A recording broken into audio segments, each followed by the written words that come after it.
Hey everybody, welcome to Crossing Kin and the Crossing King Garage. I'm Kristen and this is Star Wars Month.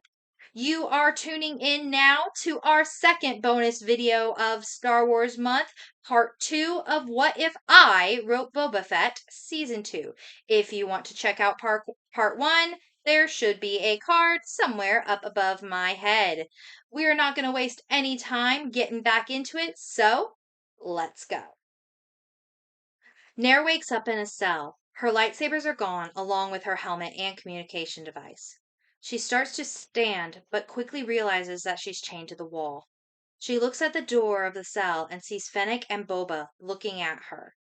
She bows her head to Boba. Lord Fett, I assure you that these binders aren't necessary. Boba smirks.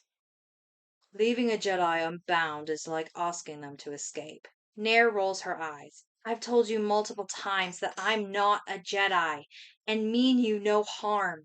I just want to be left alone. Fennec gives her a curious look. And who besides us would be bothering you? Nair chuckles. Take your pick! Imperial remnants looking for some extra power? The New Republic trying to rebuild something that died for a reason.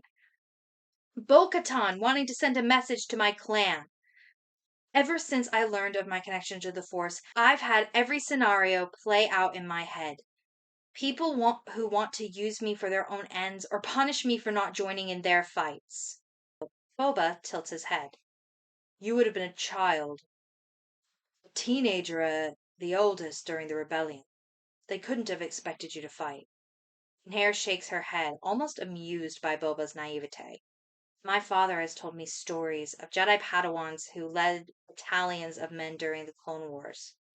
If the rebels believed me to be a Jedi, why wouldn't they have expected me to do the same? Nair sighs and looks down. I'm not a Jedi, but the Force.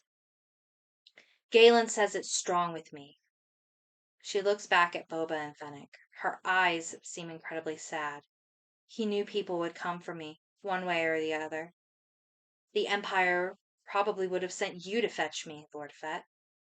We left my family during the rebellion to keep them safe, and have been running ever since. We thought when the Empire fell, this ball of sand would be a safe place to hide.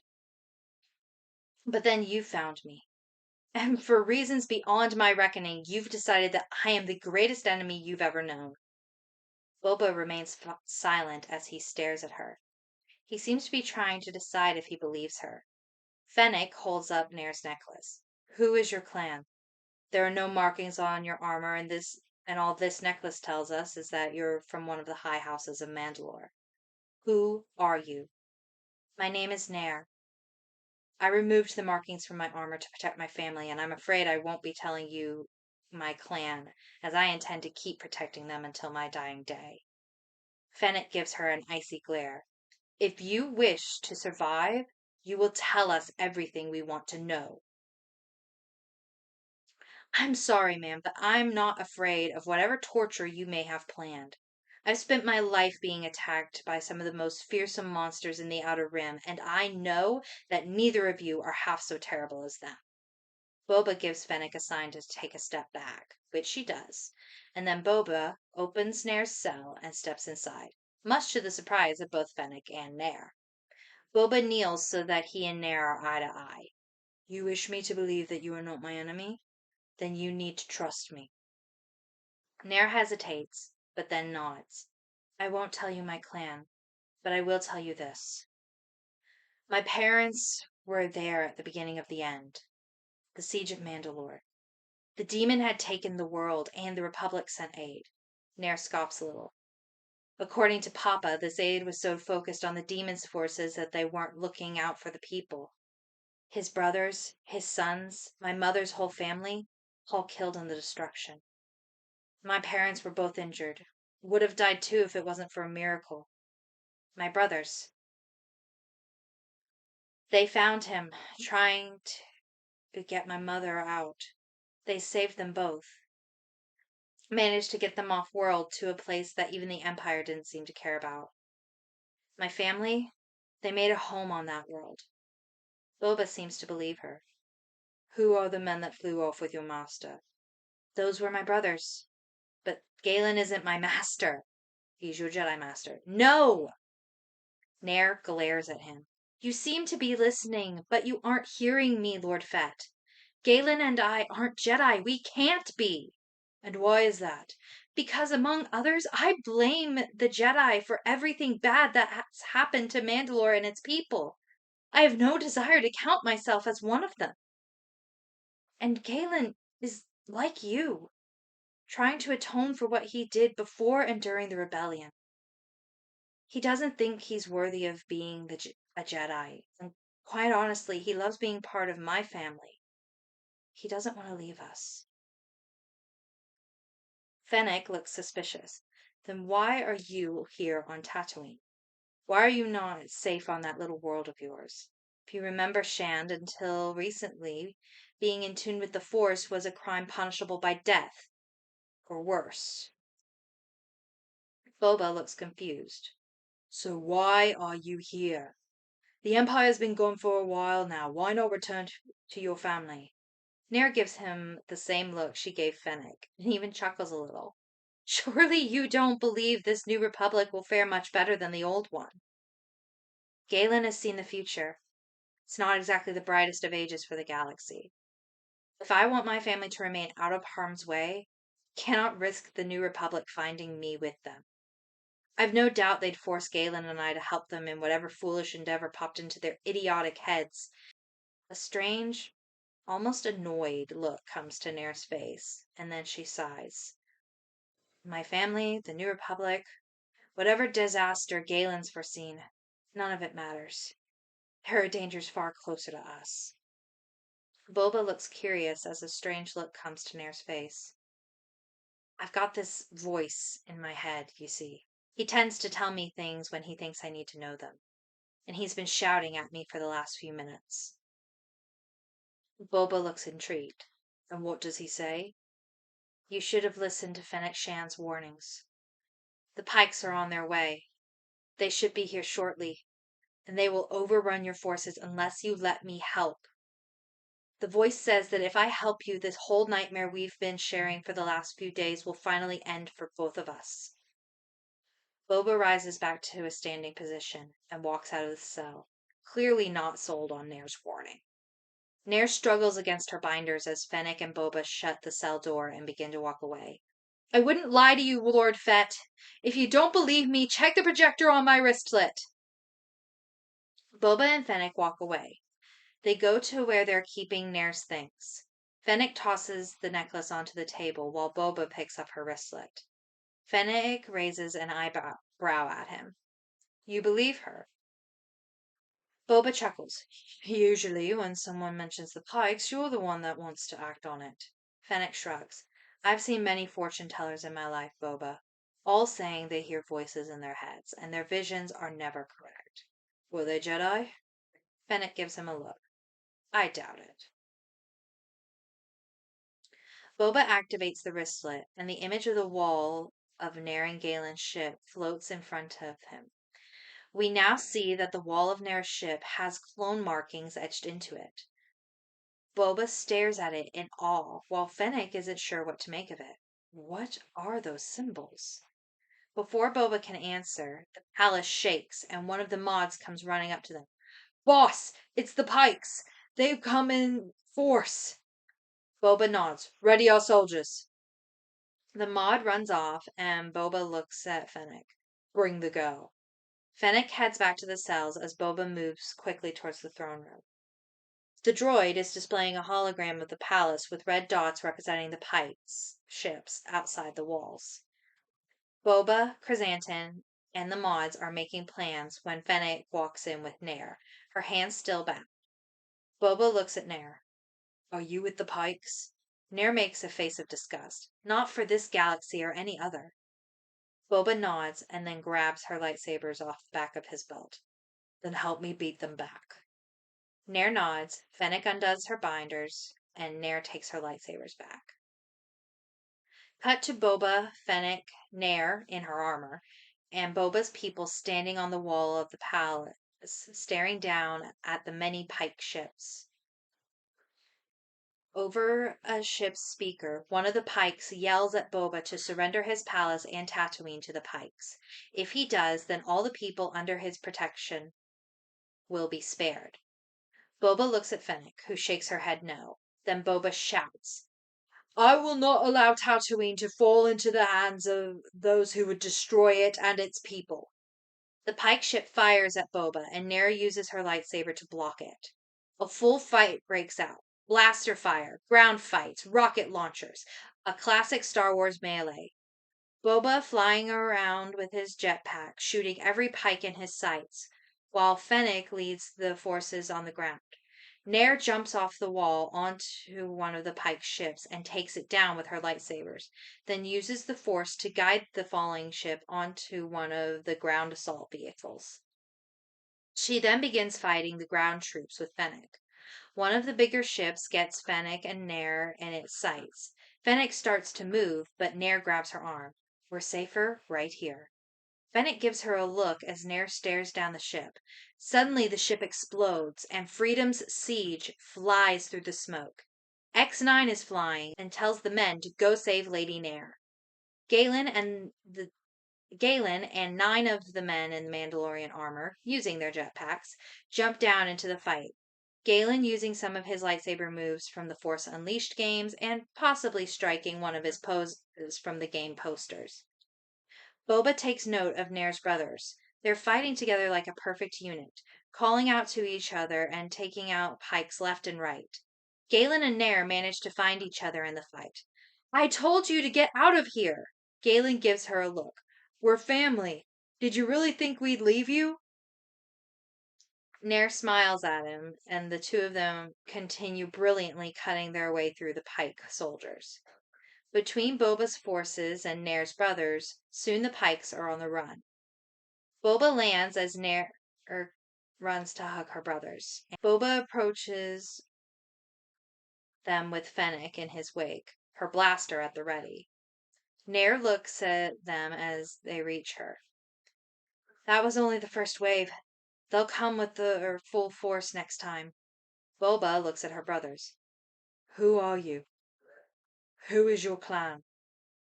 Nair's brothers look at her. She gives them a nod, and they remove their helmets. Boba and Fennec both look stunned. Nair's brothers look exactly like Boba.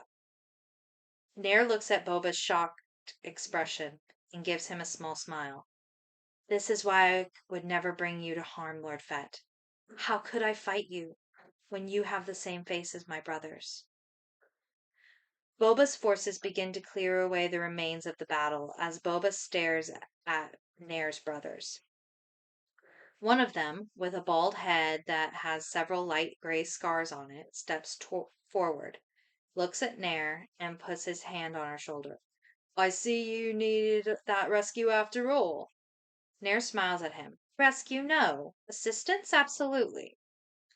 It's good to see you, Silver. Another of the brothers, he has the tattoo of a red wrecker, a Mandalorian wolf, on the side of his head, just under his hairline. You seem to be handling yourself just fine. Nair turns her smile to him. Well, I had the finest teachers in the galaxy, Scope. You boys and Galen. Your clones? The confusion in Boba's voice is enough to draw everyone's attention. Nair's brothers collectively chuckle, and Scope looks at Boba. Figured that out all on your own, did you? Silver smiles kindly at Boba's confusion. No one's referred to us as clones in ages, not since the war ended. Fennec raises her blaster. How are you alive? After the Clone Wars, most clones were either executed or left to die. Silver eyes Fennec with a steely gaze. Some of us didn't stay with the Republic long enough to see them become the Empire. Boba's confusion mounts. You're deserters? Before anyone can answer, Nair grabs Boba's hand with a somewhat frightened look in her eyes. If we're going to continue this conversation, we need to do it inside. Everyone gives her a strange look except for Galen, who nods and points away from the palace. Another wave of Pikes is inbound, and there are far more of them. Scope and Boba both use their viewfinders on their helmets and see a fleet of Pike ships headed their way. Boba starts waving at his people to get inside the palace. Get inside and prepare for the next wave. Nair looks at him with an unsure expression. Am I to go back to my cell? Boba grabs her arm and starts pulling her inside. No. Inside, all of you. Perhaps you can tell me how you came to have a squad of my father's clones for brothers. Nair speaks into her wrist comm. X9, Lady Nair, are you all right? I'm fine. Is anyone on the ship with you? On the ship, we see X9 flying and another clone with gray hair pulled back in a ponytail in the co-pilot seat. I'm here, Nair. Hatch? You sure you're all right, kid? For the moment. You and X9 need to find a place to lay low. Another wave is on its way, and I don't think Freedom's Siege can take them on her own. Hatch and X9 share an unsure look. What about you and the boys? I don't feel good about leaving you with Fett. Nair stands in the doorway of the palace, looking up the ship. We'll be fine, Patch. We'll call when it's time to go. It takes a minute, but the ship flies away, and the door to the palace shuts. On the ship, we see Patch stand and start to walk toward the back of the ship. I need to check in with Papa. You got somewhere for us to go, X9? X9 nods. I have an idea of a safe place for us that will also allow us to assist Lady Nair and the others. Cut to the throne room. Boba's soldiers are tending to their wounds, except Fennec, who is at Boba's side. Nair is sitting in the corner, looking intently at her lightsabers. Galen, Nair's brothers, Boba, and Fennec are looking at a hollow map of the palace and its surrounding areas, though Boba is more focused on the clones. There are dots representing Pike ships and ground troops approaching fast from all directions. Fennec looks at the map. They're trying to flank us, cut us off from any means of escape. Silver looks at one of his brothers. His hair is long, pulled back into a ponytail, and he has patchy stubble on his chin. Recall, what do you remember about Pike's soldiers' movements? Recall strokes his chin. Enough to know that they've gotten smarter since our days of fighting them. These men must have been watching how the last assault went and decided that surrounding us was their best hope. Galen nods. They know that we don't want to endanger civilians. They're trying to box us in. Silver looks at Boba, who hasn't taken his eyes off the clones. You got us into this, Fett. How do you suggest we get out of it? Boba manages to come back to reality and focus on the incoming fighters. The Pikes are arrogant. If they think they've got us, they'll think we believe it too. Let them keep coming. Let them call us out. Then we'll show them our might. The clones look unsure about this player, but then Nair speaks. Listen to him. He is one of you after all. The clones still look unsure, but Galen puts his hand on Silver's shoulder. Trust her. Silver nods and looks at his brothers.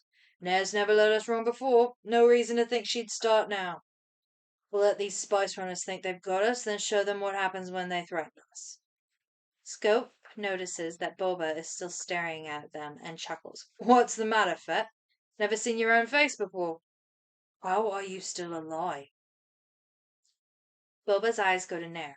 How are they your brothers? Nair moves next to Silver, carefully removes the pauldron from his shoulder. It has the same red wrecker as Scope's tattoo on it. She hands it to Boba and then looks at Silver, who speaks. Her father trained us. We would transition into a flashback narrated by Silver. There were 5 of us at the start, and from the time we came out of our tubes, her father trained us as if we were Mandalorian soldiers. He would sometimes tell us stories of Mandalore in the old days, made us feel like we were his family. The Kaminoans didn't appreciate it much, but we were a good squad. Eventually, we got sent out to the war, part of the 501st Legion, and near the end of the war, we were sent to Mandalore. The demon, that's what the Mandalorians called him. He and his followers had taken the world, and we were there to take him down. In the chaos of the ground assault, we saw the man that trained us. He was wounded, trying desperately to get his injured wife onto the ship. But the demon's forces were bearing down on him. We saved him and got them on the ship. Neither one of them were in any condition to fly. and the 5 of us agreed that, for all he'd done for us, we could do this for him. We come back to the present. Boba looks at Nair, and then back at Silver. You took him to an isolated world and made that your home. Silver chuckles and then nods a bit. I see the little one's already told you a bit. The others came after the Empire, just trying to stay alive. He puts his arm around Nair. This one came about 10 years later. He looks back at Galen. And that one about 5 years after that. Family complete. Boba looks at the symbol on the pauldron, and then at Nair. This is your clan? Nair nods. Yes, we are Clan Scarada, and our father is Cal Scarada. I'm going to pause here for a second to explain who Cal Scarada is, for those of you who don't know. In books and comics, which I believe are now considered legends, Cal Scarada is a Mandalorian mercenary who trained clone commandos during the Clone Wars. He had such a strong bond with the men he trained, with them calling him Cal Burr, which translates to Papa Cal in Mandalorian. Now, again, I don't think anything that Cal has appeared in is considered canon, but I think he is too cool of a character not to canonize. I love the idea that someone actually cared enough about the clones that they would call him Papa. I completely believe that he would take these men in and help hide them from the Empire, as well as take in strays like Galen. Obviously, I don't know all of his history, and am making a few changes to him. He's a little younger than he was originally, mostly so that he can still be alive and kicking after the rebellion. And it's not just the commandos that he trained in my version. It will have been multiple squads of men. Also, Nair is his only biological child that's still alive. Remember, Nair mentioned that some of his sons died during the siege of Mandalore. Everybody good? All right, let's move on. Boba takes all of this in as he hands Silver back his pauldron. Scarada. Cal Scarada is still alive. Silver nods as he puts the pauldron back on his shoulder. He was a rotation ago when we told him we were coming here to get Nair. Nair gives him a look. I told you not to tell him. Silver gives her a look. Since when do I take orders from you? Before anyone can say anything else, the palace shakes. Scope cocks his blaster. Pikes are here. Galen comes to the group. Let them get closer. His eyes go to Boba. Lord Fett has a plan. Cut to Boba and Fennec going down some stairs. Do you believe them, Boba? It lines up with what the girl told us. Does it change anything? That's an excellent question, says Galen, who they turn to see on the stairs behind them. Does it change anything, Lord Fett? How do you mean? Galen comes down the stairs and stares at Boba. I can feel the conflict in you. The anger and hate that you feel for the man that killed your father. The desire to protect your people. The confusion over the men upstairs. I understand. Boba gives him a look. Do you? I've felt that hate, that anger, that confusion. That changed when I found something better in myself than hate. It nearly got me killed, but that's when Cal found me. I was half dead in an escape pod when Cal and his boys found me. They saved me, gave me a home and a family. I'll protect that till my dying day, same as you'll protect this place till yours. Fennec folds her arms. Since you seem to know so much, care to tell us how this is going to end? Galen shakes his head. I don't know. He looks at Boba. That all depends on what Lord Fett's plan is. Boba smirks and presses a button on a control panel. A door opens, and when Galen sees what's on the other side, he smiles. I like our chances. Cut to outside. Pike Commander steps in front of his army and stares down the door of Boba's palace. Come forth, Lord Fett. Surrender honorably, and your followers shall be spared. The large door of the palace slowly begins to open. The Pikes smile, thinking they've won. Their smug expressions suddenly change to looks of horror. Boba has come out to meet them, riding his Rancor. The Ray Corps begins decimating the Pike ground forces. The ships start to fire at the Rancor, but Clan Scarada jumps out from the wall and uses their jetpacks to begin engaging the ships. Fennec, Chrysanthemum, and the mods are serving as snipers on the wall, though Fennec jumps down into the fray when one of the pikes starts to climb the Rancor, and she tackles/pulls him off. Nair and Galen are helping on the ground, moving expertly. Again, Galen would use some of his moves from the game, while Nair, who looks perfectly calm and seems to know the pike's moves before they make them, again showing off her battlefield meditation, seems to be mixing Galen's Form 5 Xian with a more Vapod style of lightsaber fighting. The fight is pretty even, with the pikes having superior numbers, but Boba's forces outmatching them in skill. However, the tides turn when another wave of pike ships fly in. They fire at Boba, causing the Rancor to rear and throw Boba off, though Boba uses his jetpack to keep him from hitting the ground too hard. The Rancor starts charging at the ground vehicles, while Boba leaps into the fight on the ground. Nair dodges and blocks multiple blaster bolts from the new ships.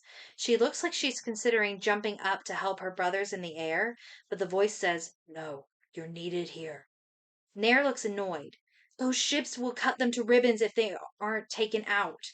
"That's not your task," the voice says. Nair clearly doesn't like it, but she chooses to listen to the voice.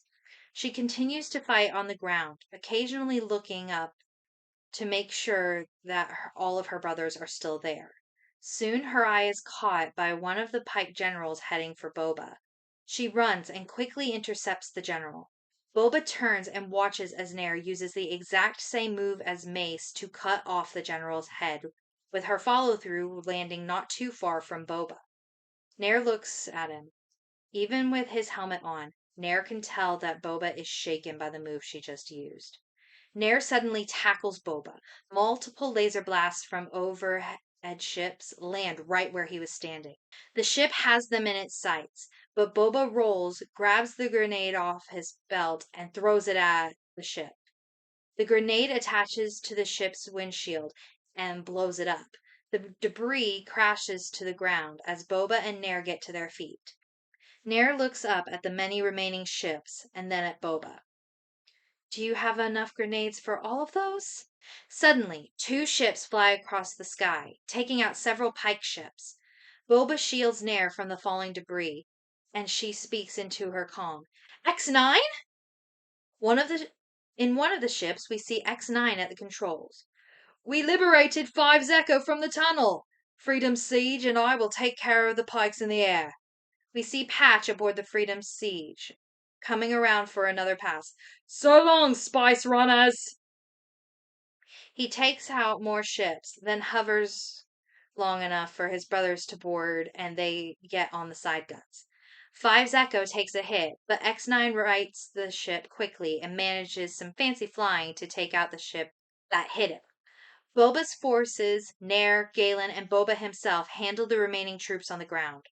Boba, flanked by Fennec and Chrysanthemum, eventually finds that his Rancor has cornered the last pike general. He gets the Rancor to back off and then levels his gun at the general. "I am going to say this once, and I want you to relay it to your superiors on Obadiah. Tatooine is off limits to you and your kind. If another pike ever steps foot on this world without my invitation or permission, I will wipe the whole lot of you out of existence. Do we understand each other?" The pike general nods. Boba looks at Chrysanthemum, who picks the general up by his collar and escorts him to his ship. Boba leads his Rancor back to his room, and then meets Nair, Galen, her brothers, and X9 outside the palace. Fennec is sitting by the palace gates, watching them all closely. He looks at 5 Zeko, which Recall is doing some repair work on. "Whose piece of junk is that?" "Piece of junk?" comes X9's voice, clearly insulted. Nair chuckles. "He's mine. The boys and I built him when I was a kid. Been mine, Galen, and X9's home for years." X9 looks like he's about to square up with Boba. And you nearly buried him permanently when you were trying to kill Lady Nair and Mr. Galen. Nair and Galen do their best to conceal their smiles, while Boba just ignores X9 to get a closer look at the ship. Looks like you used a dozen different parts from a dozen different ships. Recall, without taking his eyes off his work, shrugs. That sounds about right. She just needed something to get her from one place to the next and keep her and Galen safe. This old boy does the job. Boba smiles at Recall. I'm sure he does. What happens now, Lord Fett? Asks Galen, drawing Boba's attention to him. You still running us off? Boba looks unsure. I don't know. People like you are going to bring trouble to my world, even if you don't mean to, and I won't allow my people to be caught in the crossfire. He pauses and looks at Nair. But what will happen to you? To your family? Are you just going to keep running, never returning home? Just to protect them? Nair nods. If that's what I have to do. Boba sighs. It's clear that this is all weighing on him heavily. He can see that Nair and Galen aren't his enemies, and that, if anything, they're like him, just trying to make their way in a galaxy that has never treated them kindly. He sees them now as people with a family that they wish to protect as much as he wants to protect his people. They're good people, not ghosts from his past. He may not fully trust them, but he doesn't wish them harm. Boba takes a deep breath. You may stay if you wish. Return to your farm. I only ask that should you sense trouble, you leave before it finds you. Nair smiles and Galen bows. Thank you, Lord Fett. Boba turns and begins to walk away, but then Patch calls after him. Wait, Fett! Boba stops and turns to see Patch approaching him with a Clone Wars era holocom. He places it on the ground and presses a button. A man in Mandalorian armor appears in holographic form. Boba looks stunned. Cal? Cal smiles at him. The boy's all grown up, just like my sons. It's good to see you, old friend. And you. I understand you're the authority on Tatooine these days, and that you've taken exception to my daughter and Galen being there. A misunderstanding. They are welcome to stay so long as they don't bring the wars of old with them. Cal looks at Galen and Nair. They've done their best to keep the wars away. He looks back at Boba. Thank you. I would ask you to help ensure that they don't have to keep running. And in return, you would ever have Clan Scarada as your allies. Boba nods. Sounds agreeable to me, Scarada. Cal bows to him, and Boba bows back. Cal looks at his son. I'll see you boys when you get home. The boys all give a nod. Aye, Calber. Cal looks at Nair and Galen. Take care of each other. Galen puts his arm around Nair. Always. Nair looks at Cal. Clearly she misses him. I love you, Papa. Love you too, kid. Cal looks around at the group. May the Force be with you all. The hologram disappears and everyone begins to disperse. Boba walks back into the palace. Fennec joins him as he passes her, and she gives him a look. So, the Jedi are staying. Boba looks at her. Haven't you been listening to them, Fennec? They're not Jedi. Then what are they? Boba pauses to think. He looks over his shoulder at Nair and her family. Allies. It's sometime later. We see Nair, X9, and Galen flying Phi Zeko back to their home. Freedom Siege is flying alongside them. Galen activates the comm. Here's where we part ways, boys. 10-4, Galen, says Silver. Last few days have been a blast. We'll have to do it again sometime. Hopefully not anytime soon. Everyone chuckles, and then Silver says, Galen, look after the little one. And X9. Galen smiles. I will. Nair, if you need us, don't hesitate to call. I won't. Hopefully I'll only be calling for check-ins from now on, though. We'll see you soon. Freedom's siege peels off, and soon 5 Echo land outside their home. The three of them disembark, and X9 pets the hall. At least we won't have to hide him in the canyon anymore. Galen smiles. There's a lot we may not have to hide as much anymore. He looks at Nair and notices that she has a zoned out, almost confused look on her face. Nair, what is it? The voice. Galen can tell that whatever is being said is both confusing and worrying Nair. He puts his hand on her shoulders and makes her focus on him. What is he saying Nair? She blinks and looks at Galen with an almost bewildered look on her face. He said that a friend is coming and we need to help him. Galen looks confused too, and we cut to Boba's palace. Boba and Fennec are in the throne room, seemingly enjoying a moment's peace, when one of the mods comes in and tells Boba that he has a visitor who insisted on seeing him, adding that it was very, very important that he sees Boba. Boba looks suspicious. I've seen this kind of mind trick before. He he says as we see a man in an orange jumpsuit walk in. Sorry about that, but I needed to make sure I was let in. Fennec raises her blaster while Boba studies his guest. Who are you, and what are you doing here? My friend Hondo told me that if I wanted to find someone on Tatooine, Boba Fett was the man to see. Fennec gets a little closer with her blaster. That doesn't answer Lord Fett's question. We pan around to see that the visitor is Ezra, who smiles. My name is Ezra Bridger. I'm a Jedi, and I'm looking for a couple of people my master said could help me. And thus ends season 2 of Book of Boba Fett, with the stinger suggesting that Boba, Galen, and Nair will be helping Ezra get Ahsoka and Sabine back, or in the coming fight against Thrawn. So that's my take. I think delving into Boba's past and psyche a little would be really compelling. Him having to deal with force wielders, one of whom has a weapon almost exactly like the one that killed his father, would be interesting to say the least.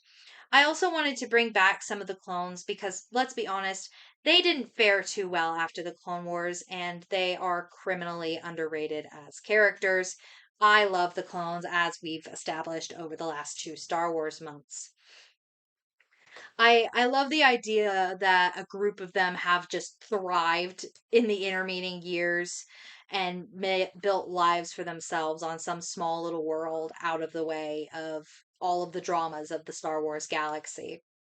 I think having Galen and Cal canonized and in the mix for the fight against Thrawn would be a fascinating idea.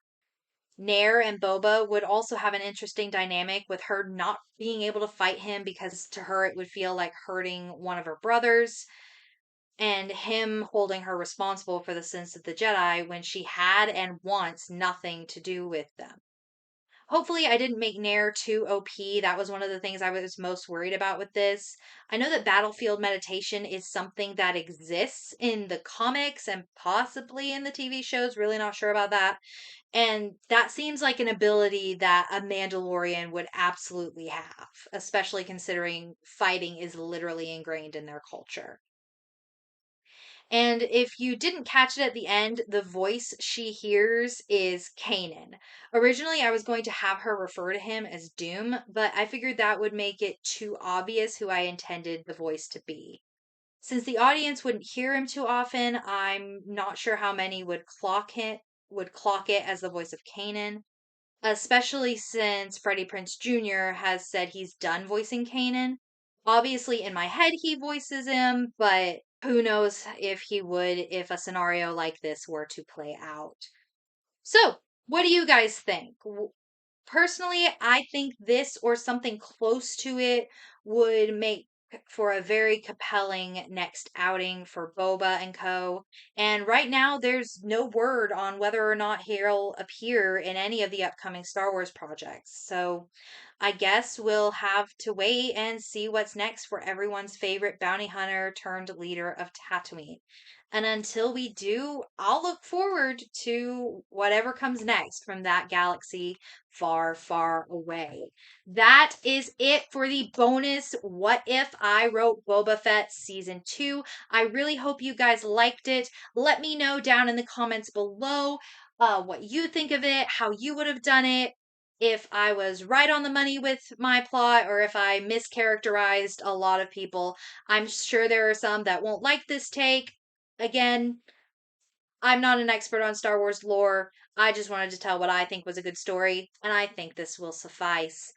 But until next time, please be sure to leave me a comment down in the comment section below. Give us a like, ring the notification bell so that you know every time we upload, and be sure that you are subscribed. Star Wars month is wrapping up here at Cross and Kin. I believe we only have a couple more, maybe 2 more videos left this month. So be sure you tune in for both of those. I believe they are some of our best yet. So until we meet again, I'm Kristen. This is Cross and Kin. We're still kicking along with Star Wars month. May the force be with you. Bye.